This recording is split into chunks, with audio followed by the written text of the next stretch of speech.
So a word from the referee to both about their various transgressions as we move into the second half of the contest. Applause from Anthony Crolla there in the corner from that left hand from Dixon. Again, lands that nice left hand right hook combination. Yeah, she's having some success with the body shots here, Dixon. This is a good barrage of punches. And Wilkinson was hurt by that right hook to the body and now goes down. With still 1.5 minutes or so to go in this sixth round, and she is badly hurt here and on the verge, it would seem, of the first defeat of her professional career. Impressive start to the sixth round for Dixon. How can she build on this now? Lovely Shot shots to the body once again, and Wilkinson grimaces in pain. See body shots, Mike, they're really hurting Wilkinson, and again, lovely shot. Down for the second time in the round is Wilkinson. Will she beat the count this time?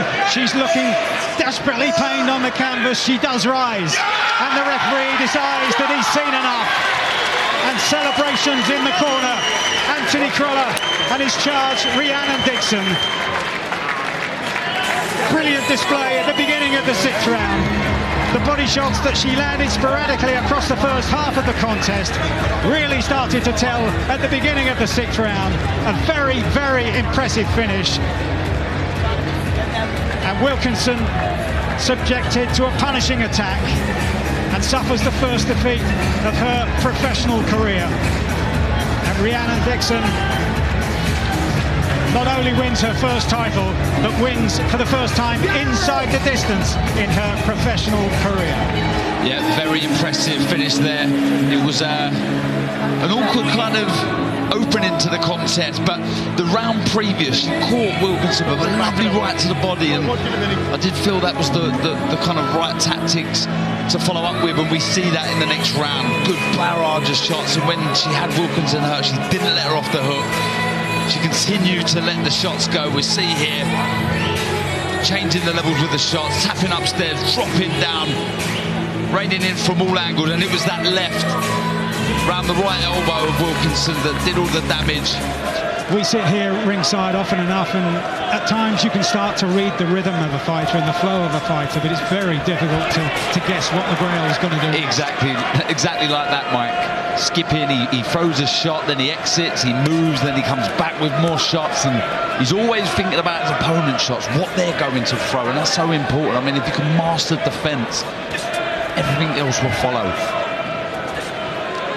Botelli just snorts as the blood starts to flow from the Argentine's nose.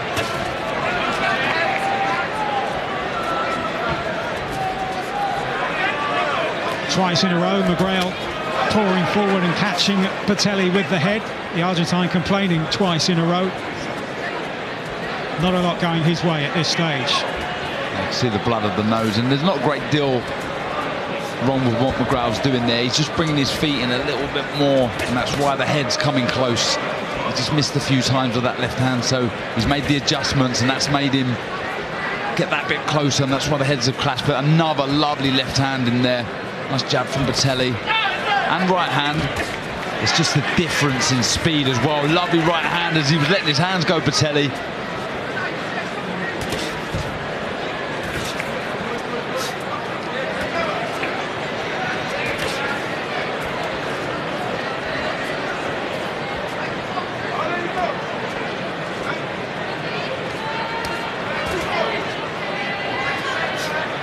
You think, Darren, after all this time that Botelli might have found a way of negating that left hand, but he disguises it in so many different ways. He does, head, body, the feints. That was a nice right hand from Botelli. A little too late.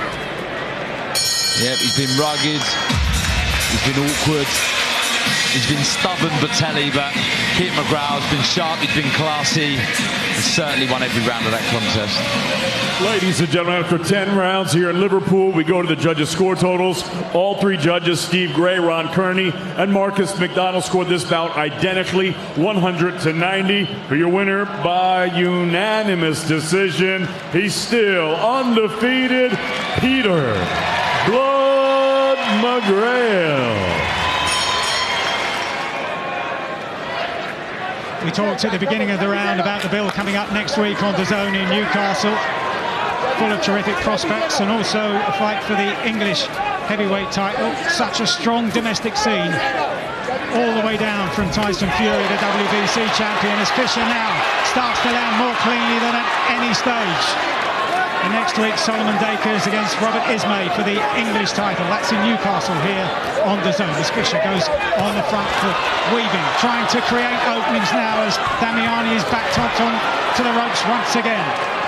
That's a huge right hand, Mike, that he caught Damiani with. He kind of swayed back on the ropes, and nonetheless he got caught clean. That's another huge right hand by Johnny Fisher, and the referee waves it off.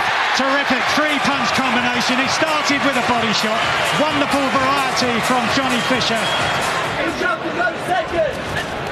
And replacing an Aussie in Liam Parot, but saying, even though he had 3 weeks' notice, dismissing the suggestion that that's not time enough. Always in the gym, he says, he's always ready. And at the age of 34, maybe he didn't realise that this chance would come a-begging.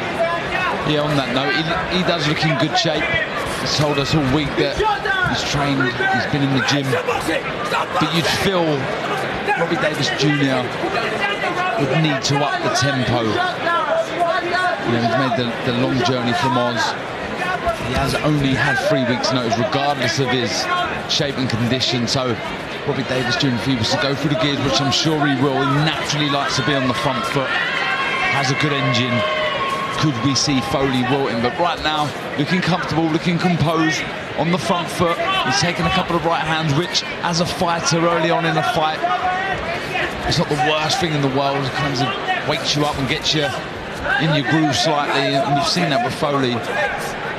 But Robbie Davies Jr. on the flip side, looking relaxed, happy and content right now, just picking the shots and trying to Foley walk onto them to gather a bit more power that way, as opposed to loading up.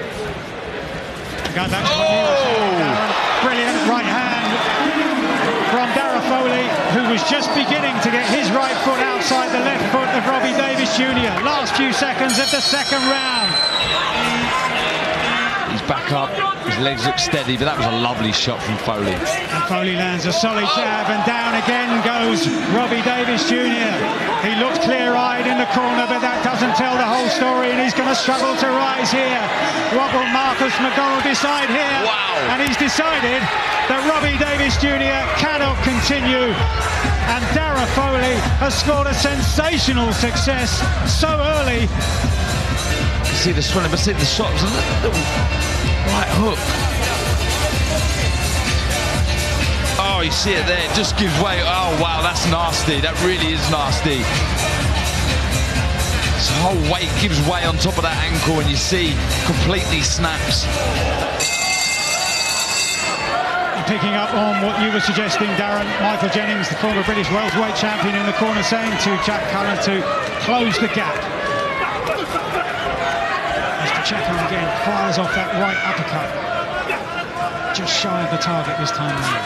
Yeah, it's a good shot from Pacheco, that uppercut. The guard was wide. Oh, another right hand. It is the big right hand over the top this time. Missed with the uppercut, but gets through, and it's the body shot once again. He was beaten by a body shot in the European title fight against the Frenchman Kevin Sadjo, and he struck and hurt to the body once again. And there's a long way left in this, the fourth round. Cullen in desperate trouble. Pacheco now follows through, and the referee dives over to rescue Cullen on the far side of the ring. And so Diego Pacheco shows clinical finishing ability, started the damage with that rasping shot to the body, and then followed up with Cullen in desperate trouble on the ropes. He took a nice right hand there. Look, he's right over his front foot as he throws out, and I think the same thing happens again. Jab there, falls over, and he just steps to his side. Little movement, Pacheco, it gives him the angle to find that left to the body. So hurtful, and you can see there he's still gasping for air, and you see he steps in with a double jab, huge right hand. He takes the sting out of the shot, Cullen, but he can't do nothing about the last two shots. Big punching, Diego Pacheco, looking devastating there.